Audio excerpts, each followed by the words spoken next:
of the Seamless Study. I'm so excited. So, week 2 starts with chapter 12 of Genesis, and this is one of the most important chapters in the Bible because if you don't understand this, you're going to have no clue what's going on in the rest of the Bible. So, we're going to start out with Abram. So the Lord said to Abram, "Go from your country, your people, your father's household to the land I will show you." First, we're going to talk about that because if you noticed, he said, you're going to move away from your relatives, everybody you know, and to the land I will show you. So it doesn't even tell him where they're going. And, Abram at the time, he was ready to do that and just follow God blindly. I know for me, as a little bit of a control freak, that's a frightening thing to do. And for most of us, we want to know if we're going to have a job where we're going. We want to know, all the details.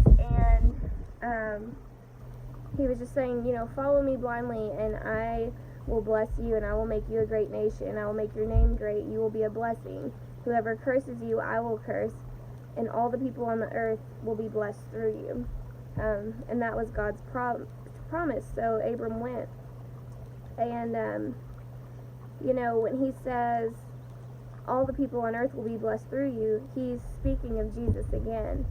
And, alright, you may have noticed that the background changed. I decided to take this party inside. One, it's scorching hot outside, as much as I love being by my pond. Two, my neighbor's mowing, so you couldn't hear me anyways. Alright, just to get that out of the way. Let's see. So, we are in Genesis 12. We have Abram, Sarai, and Lot, his nephew. They all move. When God told Abram to move, he brought Lot with him. So they get there, and Abram and Lot separate. And first it was like an argument, and Abram said, "Let's not get this conflict to come between us or our herdsmen. After all, we're relatives." So he offered a solution and a compromise. So Lot chose to go somewhere that looked beautiful and perfect, but the people there were very wicked. This was near Sodom. Some of you are familiar with Sodom and Gomorrah, so you kind of know what I'm talking about. So Lot moves near Sodom. Abram, he moves to a place called Hebron. Not Hebron, Kentucky, obviously.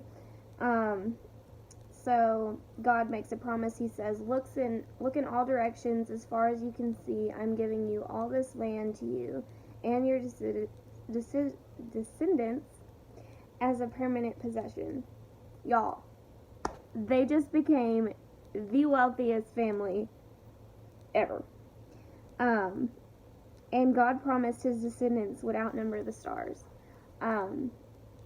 So he's going to be a great nation. God's going to bless him, make him famous, make him a blessing, and all of his family and his relatives to follow. So Abram, obviously does as the Lord says. And it says, obedience by God's finest men and women, most of the time, they don't have all the details, but they trust God. There was a huge promise waiting for Abram. All he had to do was trust God and follow God. And sometimes I wonder what would have happened if he didn't follow God, if he didn't, if he was like, oh, I don't want to leave my family, I don't want to move, especially to somewhere I don't even know where I'm going. Sorry, I got a phone call and it cut out. But I really doubt that he would have been blessed in the way that he was. Just the importance of, following God no matter the cost. Alright, so I feel like I'm skipping around a little bit, but we're going to talk about Sodom and Gomorrah. So, actually, my pastor today was saying, he was talking to a friend, I think, and he said, how far do you think we are from Sodom and Gomorrah right now in the day that we live in? And, we like to think of them as like they're so bad, but honestly, I feel like too that the way our nation, this country, the world really is going, I don't know that we're much better than them at all. So it says, the Lord said, the outcry against Sodom and Gomorrah is so great, and their sin is so grievous, that I will go down and see if what they have done is as bad as the outcry that has reached me. If not, I will know. The men turned away and went toward Sodom, and Abraham remained standing before the Lord. Then Abraham approached him and said, will you sweep away the righteous with the wicked? What if there were 50 righteous people in the city? Will you really sweep it away and not spare the place for the sake of the 50 righteous people in it? Far be it from you to do such a thing, to kill the righteous with the wicked, treating the righteous and the wicked alike. Far be it from you. Will not the judge of all the earth do right?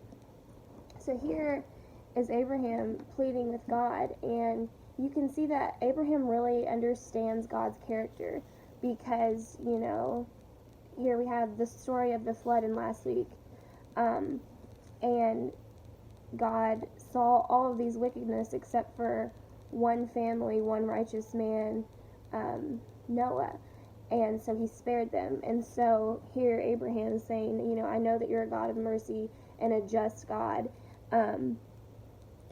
Please, just spare the righteous people. If I can find 50 righteous people, will you spare this city and not destroy them all? And so God's like, sure.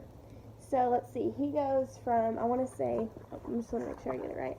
He keeps negotiating with God, and he goes from 50 to 40 to 20 to 10, I want to say. And he's like, okay, well, he's really doubting their devotion, honestly, at this point, because God's like, yeah, okay, I'll spare them if you get 50, and then he starts thinking, he's like, oh, I don't know if there is 50, what about 40? And God's like, okay, let me see if I can find that really quick, I feel like I just read it. Anyways, so he goes down the line, will you spare for this many and this many? And God's like, yeah. Well, it comes down to it where the only righteous people at this time are Abraham's relatives, Lot and his family at the time. Later on we'll talk about them, and they're a whole hot mess themselves, but at the time they were doing what was right, and so they're spared, and the rest of the city is destroyed. So, here, I just saw it. So, what if the righteous is 5 less than 50? Will you destroy it? So that would be 45. And God says, if I find 45 there, I will not destroy it. So then he comes again. What if there's only 40? And he says, for 40, I will not do it. And then he said, may the Lord not be angry, but let me speak. What if only 30 can be found? He says, I will not do it if I can find 30. He says, now I've been so bold as to speak to the Lord. What if only 20 can be found?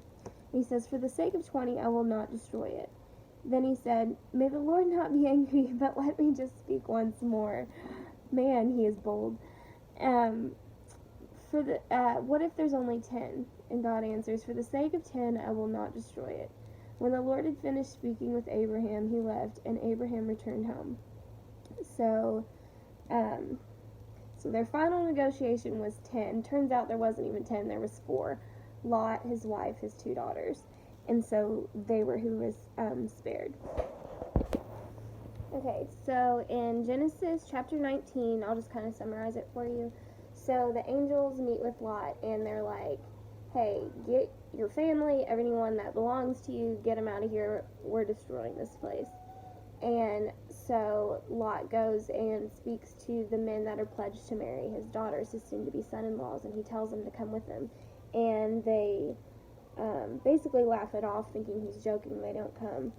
And so when they're leaving, one of the angels says, flee for your lives, don't look back, and don't stop anywhere in the plain.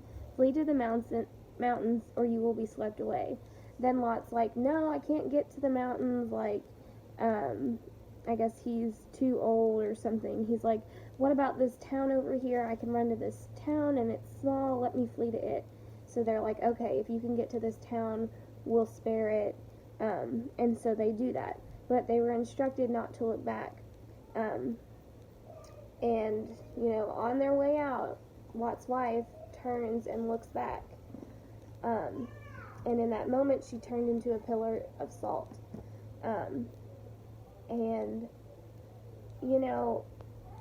I think it's interesting how they were instructed not to look back. I think how many times do we look back, on our lives, on our past, things that we used to do, and, there's a reason it says don't look back, because there's nothing there for you anymore. I find it interesting that they instructed them one simple thing, don't look back. And yet, Sarah, she just couldn't help herself. She probably was thinking of her friends and different things, and she looked back. And, how many times do we look back on things that God has already removed from us? Our past, our sins, our lifestyle, maybe different relationships, friendships. Some things, they're just meant to be left in the past, and they're not gonna benefit us. Why entertain it? So his wife turns into a pillar of salt, and so Lot and his girls, his daughters, they escape, and at this point, they're with their dad, and they've lost their soon-to-be husbands. And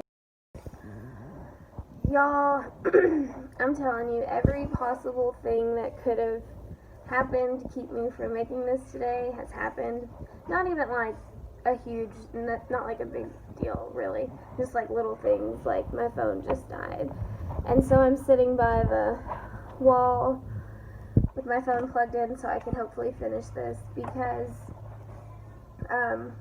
it seems like everything has happened so that I don't finish this. And like last week, there was one day I had tried to upload the video. It was uploading for over 22 hours and then it just disappeared, which seems like an insane amount of time for a 30-minute video to upload. I connected to Wi-Fi, I drove to different places, I tried everything to get it to upload. It would not work. I've never had trouble with anything uploading like that before. And then today I was outside, and then it was super hot, and I just felt really cloudy, like I couldn't figure out what I was trying to say. And then, my neighbor was mowing, which wasn't a big deal, but I just thought I'll go ahead and go inside, so maybe I could think better there. My kids have been wild. Just like different things, where it's kind of discouraging, but at the same time I feel like, maybe this is something that needs to be seen, and, the enemy's trying really hard to make sure that it isn't. But regardless, whether it's this study, whether it's another study, I think it's just so important now more than ever that we study the Word of God. The time that we're living in, I know it says no one knows the day or hour, but I truly believe that this is closer to the end times than ever before in my lifetime. It's not really something I used to think about a lot, and now I just can't help but think, if I could share Jesus with someone, why wouldn't I? Especially when there's such an opportunity to, with Facebook and different things. There's nothing really stopping me other than making the time and putting in the effort. So I do want to finish this just because I think it's so important that we understand the Bible, that we understand who God is, and how much He loves us, and how much He wants a relationship with you. If you don't understand that, just ask God, seek Him, and you'll find Him, because He's waiting. patiently, just waiting for you to come to him, and he won't hold back. Back to the story. We're in Genesis 19, 20, around there. So, Sodom and Gomorrah was just destroyed. Lot and his family were fleeing. His wife turns around, looks back on what she was instructed not to look back on. She turns into a pillar of salt. Lot's daughters, their soon-to-be husbands, they didn't believe Lot. They didn't come. They were killed. So now we have Lot and his two daughters in this town. I'm assuming they're the only people there. And his daughters start to think, we're never going to have children. We're stuck in the middle of nowhere with our dad. Our husbands were killed. Our mother was killed. And so they do what any logical person would do. Totally sarcastic. They get their dad drunk, and they both sleep with him while he's drunk, and they both become pregnant. Talk about a dysfunctional family. They just took the Grammy for that. So, hang on, let me recollect, because that was just, like, if you didn't hear me, rewind. Just craziness. If y'all don't think the Bible is interesting, let me just tell you, there's more scandalous things and more plot twists than any movie or show you will ever see. Craziness. Okay, so we just talked about both of his girls get pregnant by him. The younger daughter, or the older daughter, names her son Moab, and he becomes the father of the Moabites. The younger daughter names her son Benami. He becomes the father of the Ammonites. So, let's see.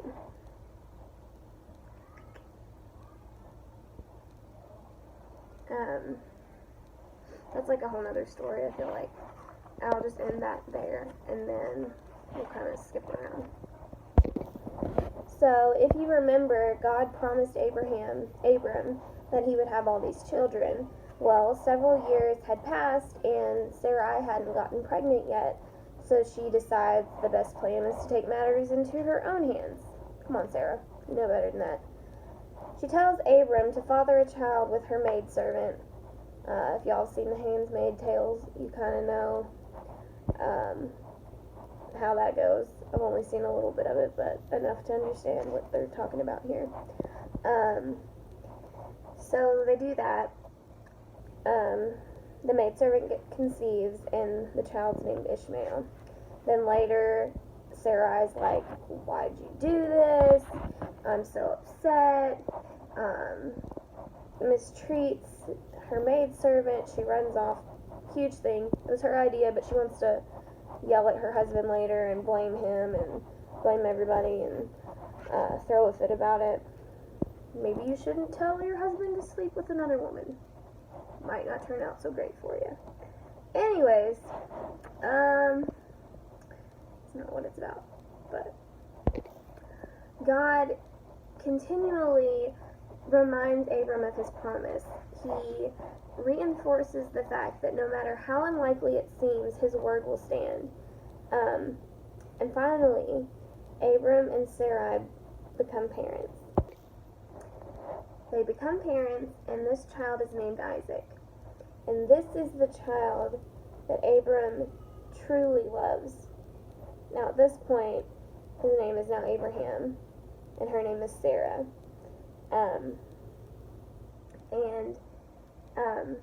It's the child he always wanted. It's the child he had with his wife. It's his own child, whereas, the other child was his own child too, but this is the child that God had promised him to actually come from, him and his wife. And so shortly after this, Isaac's born, which literally means laughter, because when Sarah overhears Angel saying that she's pregnant, she laughs, Um, and then the angel asks her why she laughs, and she says, I didn't. And the angel's like, bro, you did laugh. And it says, note to self, lying to the God of the universe is probably not an effective life strategy. So, Sarah delivers a healthy baby. They name him Isaac, which means laughter. Let's see. Okay, so here we go. One day, while Isaac was an infant, she finds Ishmael making fun of him. It doesn't sit well with her. Now that she has her own son, Hagar and her kid aren't so useful anymore. So she has them sent away. I kind of told you about that already, but so let's see. We're going to skip over that. So now here we are. And Abraham and Sarah finally have the child that God has promised them for all these years. And you would think, they ride off into the sunset, perfect end of the story. And then God's like, oh, also, I'm going to have you sacrifice him to me, your only son. And then, Abraham, kind of being a smart aleck, is like, oh, my only son? Hold up, I got 2 sons. And he's like, the one that you love, Isaac. The one from Sarah. And as a parent, I think of how heart-wrenching that would be. And before I totally understood the context of this time, it seemed so bizarre and wild, because you never hear about anything like this in the Bible before this. What I didn't know is that in this time period, that was a very common thing in other religions, to sacrifice children to their gods. Because the thing is, they believed in all kinds of gods. They believed in, the god of sun and the god of water and all of these things. And so people would make sacrifices to try to please the gods so that their crops would do well. And if things turned out where their animals got sick or their crops wilted, they felt like they weren't doing enough. And they just lived with this anxiety in all of these religions that they never knew where they stood with the gods. They never knew if they were doing enough, so they would do more and more and more in hopes of being blessed.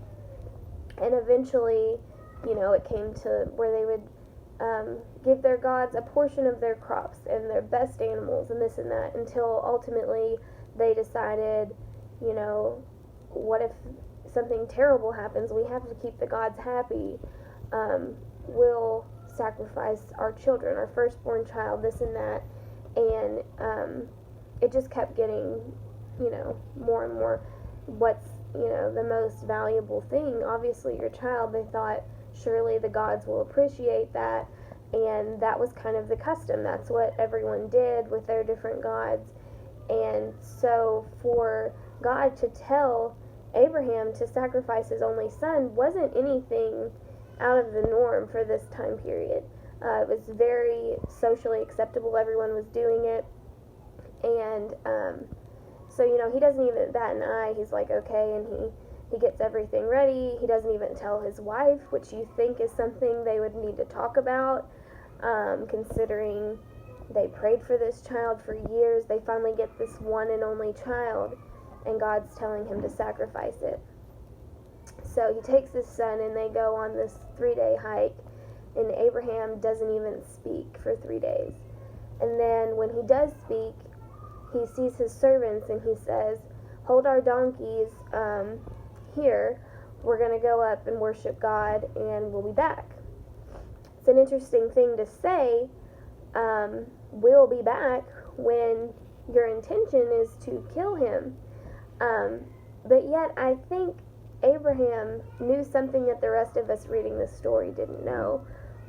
Earlier we saw where he pleaded with God, and he said, you're a righteous and you're a just God. And he asked for God to spare the righteous people when destroying Sodom and Gomorrah.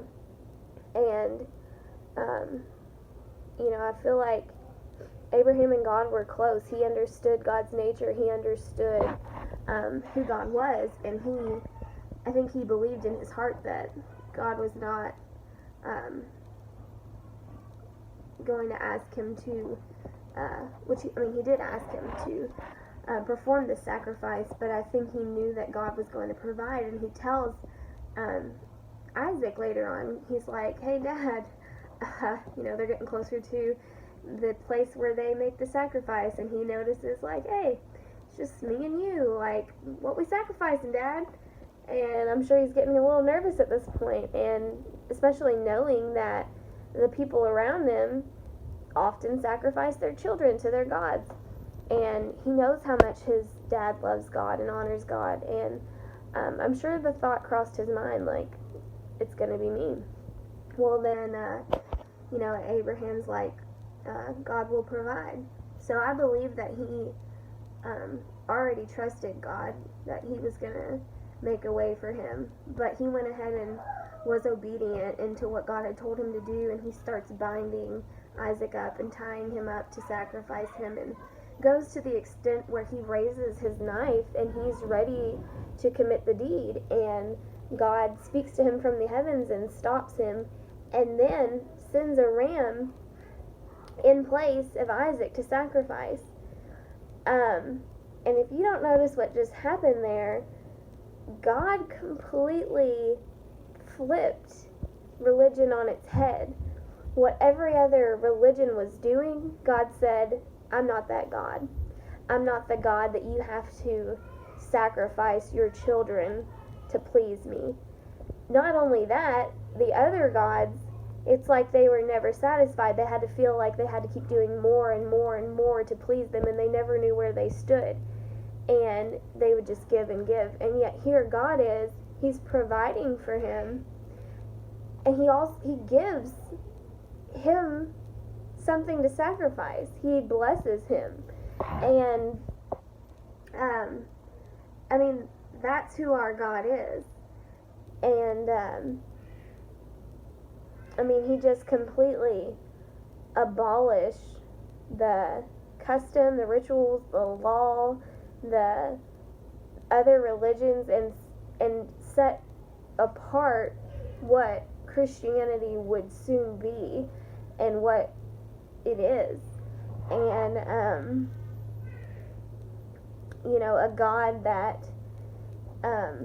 says you don't have to sacrifice your child. Like, really, there's nothing you can do to earn God's grace, and he eventually sends his son Jesus to take the place for us, because there's nothing that we could do to earn a place in heaven, to earn a right to worship him, to be in his presence. But yet he sent the perfect sacrifice so that we wouldn't have to. Alright, I think I'm going to have to cut this lesson short and finish it later this week. We have a few other commitments today, a thing at church and some things with our friends later tonight. And I just wanted to make sure I had enough time to go into depth like I want to. This is Genesis chapters 12 through 50. It's a lot of information. I didn't want to just cram it in to fit my schedule, so I'll get with y'all later this week, and I hope you enjoy today, and I hope you have a wonderful week.